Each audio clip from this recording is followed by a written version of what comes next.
دنیا بھر میں جتنی بھی اسٹیبلشمنٹ کے جو سسٹمز ہوتے ہیں، سیٹ اپس ہوتے ہیں، وہ اسٹریٹجائزیشن کے بڑے ماہر ہوتے ہیں، اسٹریٹجیز بناتے رہتے ہیں۔ ایک ہمارے ہاں بھی اسٹیبلشمنٹ کا ایک کردار رہا ہے، گو کہ لوگوں نے بہت انگلیاں اٹھائیں اس پہ، لیکن بہرحال ان کی اپنی ایک اہمیت ہے، ایک ملک کی سلامتی کے حوالے سے ایک بڑا۔ حالانکہ ویسے میرا تو بلیف کچھ اور ہے کہ اسٹیبلشمنٹ صرف محض مسلح افواج کو نہیں کہتے، اس میں تمام تر وہ لوگ، تمام تر وہ ادارے، افراد، سیٹ اپس جو ملک کے اندر جن کا جو میٹر کرتے ہیں، انگریزی میں جسے کہتے ہیں، جن کا عمل دخل ہے بہت سے معاملات میں، بہت سی فیصلہ سازی میں، جن کا ان پٹ بہت میٹر کرتا ہے۔ ضروری نہیں کہ وہ سارے فیصلے خود کرتے ہوں، لیکن ان کی تجاویز، ان کی اسٹریٹجیز، ان کے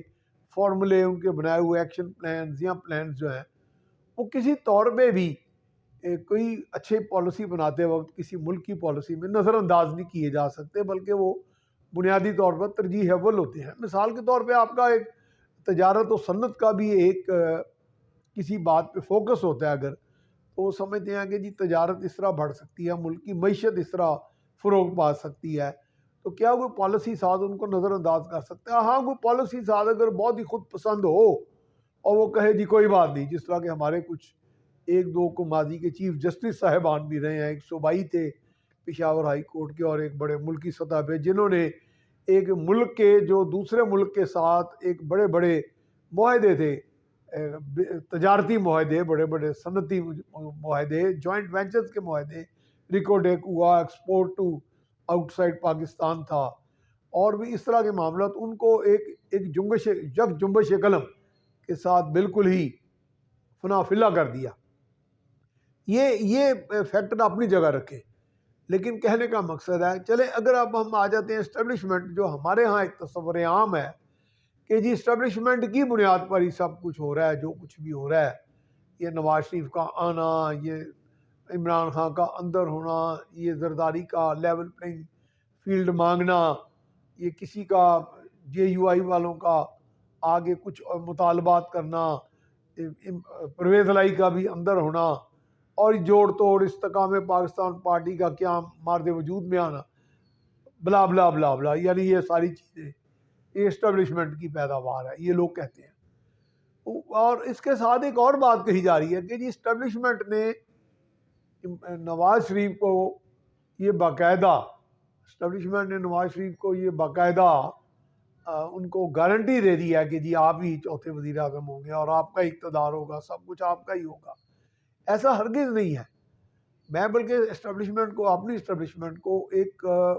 دوسری دنیا دیگر ممالک کی اسٹیبلشمنٹ کے مقابلے میں زیادہ اچھا اسٹریٹجسٹ سمجھتا ہوں۔ میں نے بلکہ تشبیہ دیتا ہوں کہ اچھے کامیاب باکسر، سپورٹس مین باکسر کی طرح ہیں کہ جو سجا دکھا کے کھبا مارتا ہے۔ اس لیے یہ بالکل کہنا کہ جی ان کی کوئی ڈیل ہو گئی ہے، گارنٹی ہے، بعض کا حقائق دکھائی دیتے ہیں، کچھ ہوتے ہیں، بعض کا دکھائی بھی اس طرح دیے جاتے ہیں، ان کو دکھایا ایسے جاتا ہے کہ جب کہ ان کا رزلٹ کچھ اور لینا ہوتا ہے، کیونکہ کوئی چیزیں بعض اوقات فیلر کے طور پہ بھی چھوڑی جاتی ہیں کہ گیج کیا جاتے ہیں، حالات کو ماپا جاتا ہے، سمجھا جاتا ہے کہ چیزیں کس طرف جا رہی ہیں، پھر ان کو کاؤنٹر چیک کیسے کرنا ہے، ان کا اگر کوئی تنزلی کی طرف جا رہی ہیں چیزیں، یا خرابی کی طرف یا بگاڑ کی طرف، تو اس بگاڑ کو جب بعد میں بھی سنبھالنا ہے تو کیوں نہ اس کو پریونٹ کر دیا جائے۔ یہ اسٹیبلشمنٹ کی مجبوری ہوتی ہے، prevention is better than cure والی، کیونکہ بعد میں ہم سب ادھر ہی جاتے ہیں کہ جناب دیکھو جی غدر مچ گیا، وہ لوگ خون خرابہ کرنے پہ تلائیں آئیں آپ میدان میں، گولیاں چلائیں، ان کو پکڑیں، ان کو ڈرائیں، تو وہ کہتے ہیں ڈرانے کی بجائے اگر ہم پریونشن کر لیں، پہلے کوئی اس طرح کا حالات کر لیں، تو یہ چلتا رہتا ہے۔ غیر رسمی طور پہ بھی، رسمی طور پہ بھی بعض اوقات ہمارے ہاں تجاوز کا بھی ہمیشہ اندیشہ رہتا ہے، اور تجاوز کرتے بھی رہے ہیں ہمارے لوگ جو ارباب اختیار، اقتدار یا مقتدرہ ادارے تھے، یا جن کے ہاتھ بس میں کچھ تھا، وہ سب لوگ ایکسپلائٹیشن کرتے رہے ہیں، ان کی اکثریت، سب لوگ تو نہ صحیح۔ لیکن اس وقت یہ میں کہوں گا کہ ہم یہ جو کہہ رہے ہیں، اس وقت اسٹیبلشمنٹ ہماری ایک اچھے باکسر جو رنگ میں ہوتا ہے نا، اس کی طرح وہ اپنا گیم پلے کر رہی ہے، اور بالکل یہ کہنا کہ جی وہ کسی کو کسی ایک کے حق میں جائے گی کسی کے، یہ بالکل ایسا نہیں ہے، یہ ان کے اپنے مفاد میں بھی نہیں ہے، ایسا نہیں ہوگا۔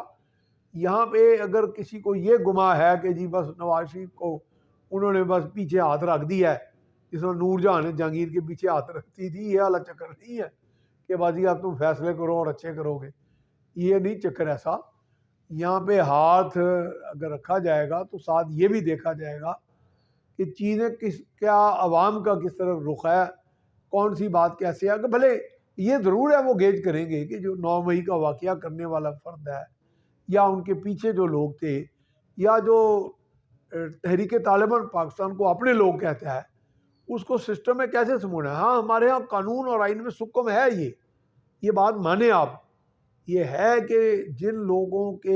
لوگوں نے معصوموں کو، نہتے لوگوں کو، مساجد میں نماز پڑھنے والوں کو، جنازے میں شریک جو عام معصوم مسلمانوں کو، جو کسی کو پرسہ دینے آئے ہوتے ہیں، اسکولوں میں پڑھتے ہوئے بچوں کو، مزاروں پہ جا کے دعا مانگنے والوں کو، منتیں مانگنے والوں کو بموں سے اڑایا، خود کچھ دھماکوں کے ذریعے اڑایا۔ اور یہاں تک کہ آپ دیکھیں کہ ان لوگوں کی سوچ کیا ہے، کہ یہی ایک سوچ ہے کہ اس وقت دنیا میں سب جگہ پہ پولیو وائرس ختم ہو گیا، افغانستان میں چل رہا ہے، اور ہمارے ہاں بھی افغانستان کا ہی ایک تحفہ کے طور میں جو وائرس کہیں کہیں موجود ہے وہی ہے۔ تو یہ لوگ جو ہیں ہم ان کو اپنا لوگ کہتے ہیں۔ یہ تو ایسی ہے کہ جیسے میں پنجاب سے ہوں اور ہمارے گھر میں 150-10 پنجابی ڈاکو یا دہشت گرد آ کے سب کا صفایا کر جائیں اور میں کہوں یہ ہمارے اپنے لوگ ہیں۔ بھئی معافی تلافی درگزر و درگزر ہمارا دین نے ہمیں سکھایا ہے، حضرت محمد صلی اللہ علیہ وسلم نے، حضرت نے ہمیں سکھایا ہے۔ لیکن جن لوگوں جو انکریجیبل ہیں،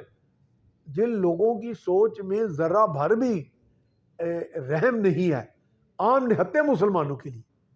آپ دیکھیں بڑی فتوحات مناتے ہیں کہ جی امریکہ کو یہ کر دیا وہ کر دیا۔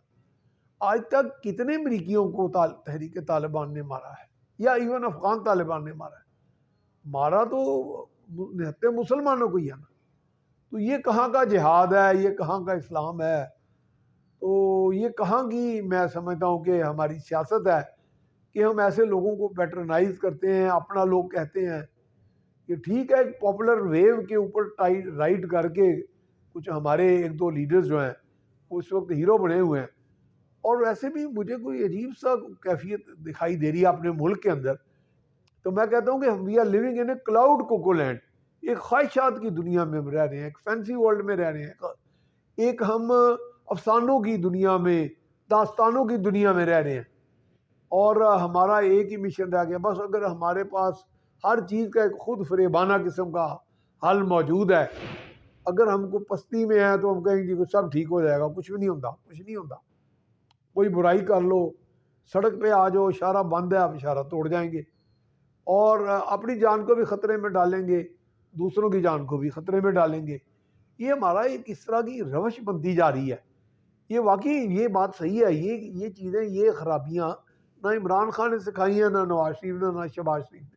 نہ زرداری نے۔ یہ ہم نے خود اپنا بھی احتساب کرنا ہے، اپنا بھی ہم نے اپنی بھی انٹرسپیکشن کرنی ہے۔ ہم اس لیکن کلاؤڈ کوکو لینڈ یہ ہے جو خواہشات کا، دنیا کے بہت کئی ممالک ہیں، ہر ممالک میں افسانے چلتے ہیں، سٹوریز چلتی ہیں، پس منظر چلتا ہے، تاریخی پس منظر چلتا ہے، ماضی چلتا ہے، لیکن اور فیوچر کا بھی ایک ہیولاتی سا تصور چلتا ہے، ایک خواہشات پر مبنی کہ فینسی لینڈ کی فینٹیسی کہ جی بس سب ٹھیک ہو جائے گا، بس ہم جو بھی بگاڑ کریں سب ٹھیک، اور کوئی ایسی بات نہیں، یہ کر لینا وہ کر لینا، برائی کر لینا، کوئی ایسی بات نہیں ہے۔ کسی دہشت گرد کو اپنا کہہ دینا کوئی برائی نہیں ہے، اور کسی کو ہوئے تو یہ کہہ دینا، نفرت پھیلا دینا معاشرے میں، کوئی برائی نہیں ہے۔ چونکہ ہم پارسا ہیں تو ہماری پارس سے ہی پرویل کر جائے گی۔ دنیا کے بہت سے ممالک میں یہ افسانوں داستانوں پہ ان کی 10-20-25% آبادی چلتی ہے۔ ہمارے ہاں تو یہ ہماری زندگی کا یہ 90-95% حصہ بن گیا ہے۔ اب کلاؤڈ کوکو لینڈ اسی کو کہتے ہیں نا، کہ جہاں پہ خواہشات اور داستانوں پر، ویژول تھنکنگ پر پورا نظام چلتا رہے۔ تو کلاؤڈ کوکو لینڈ سے جاتے جاتے مجھے یہ بھی یاد آیا کہ کلاؤڈ کوکو لینڈ سے کوکلڈ لفظ بھی یاد آتا ہے، جو عمران خان کے کوکلڈ جو ہیں خاور مانی کا وہ یاد آئے تھے، کلاؤڈ کوکو لینڈ اور کوکلڈ۔ اب آپ خود ہی اس کو ڈکشنری میں دیکھ لیں، ککڑ کا کیا مطلب ہے کہ جس شخص کی بیوی کا کوئی آگے کوئی دوست ہو.